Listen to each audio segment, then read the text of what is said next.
like, you know, breathing life into this poem that I wrote. And we filmed it in August. Last August. Last August. Not in the future. Not, yeah, time warp. Just With intentions of showing those who we really respect and regard in the literati, encouraging whether it's favorable or unfavorable feedback. And it's even cool that there's a lot of faces who are here who don't normally come to literati. But just kind of leave it as an open subject for your own interpretation, and if you want to discuss it afterwards, we yeah, can. But we want your thoughts, we want your critiques, and we want your questions. So we'll take some time afterwards to just have an open conversation. Don't think that there's any question that's either too professional or too personal. Thank you for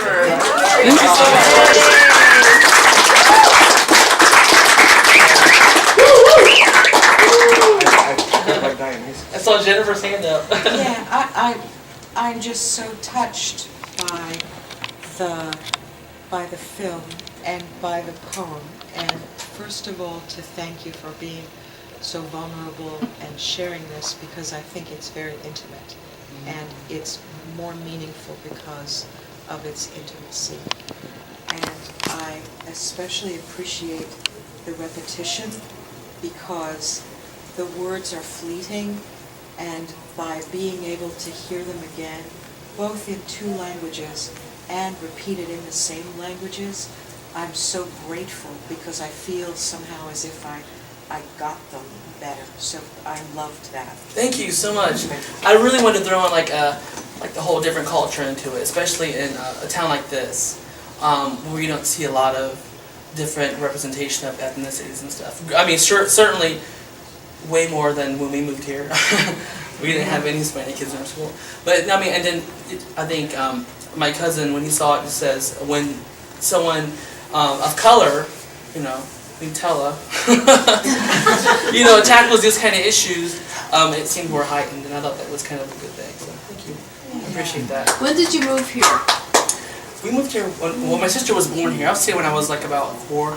Okay. We kind of were off and on. So, but my mom's from Akron, my father's from Mexico, and I'm from Texas. Yeah. But yeah, it was just the diversity then. I mean, my sister can vouch. I mean, the schools that we lived in, it was very black and white. We didn't see a lot of Asian kids or brown faces, and so there was a lot of identity within identity, whether it was AO, not necessarily masculine, feminine, but you know, gravitating towards the white kids or the black kids. It was a constant back and forth, especially my brother, you know. So identifying with something culturally because of peer pressure, I mean, that falls into this whole thing too, I think. So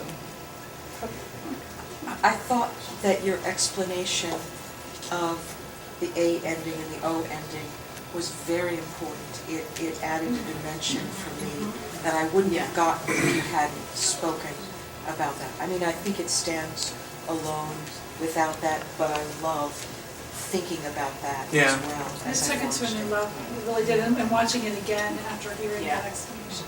I was like, it's not my name. I promise.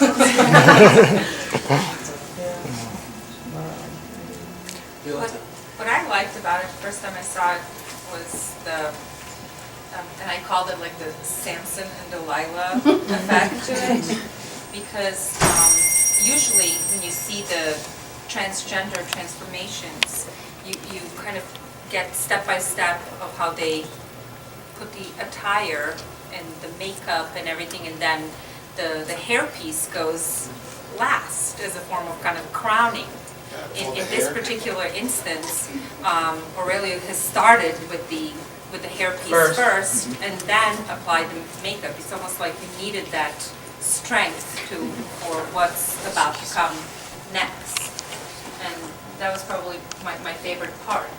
And the cigarette as well. I mean, the cigarette. Exactly. I mean, like, I'm not an actor at all. I could never act on film, but I mean, I was like, okay, I gotta really play up the machismo and hold it like this, you know, or hold it like this, and as in my A form, hold it like that. And I doubt he could never be an actor, because he actually, I mean, it's easy to act sad, though, and this character was very sad. I mean, the sad part for me is not watching a person, but it's like when the sun rises at the end, it's like, okay, how sad is that? The day started, I have to go back to being who I'm expected to be I have to wait again till the nightfall to be who I feel I should be, whether it's putting on a makeup or a wig or whatever else. So, and the cigarette, prepping for it too, because it's a process. So. But even the intensity, and that's still right there. I mean, the intensity in that, in your face right there is just beautiful. Luke chose that. And again, this is a characterization. I mean, and I think that really just speaks to his ability to really portray a character and to really convey an important message.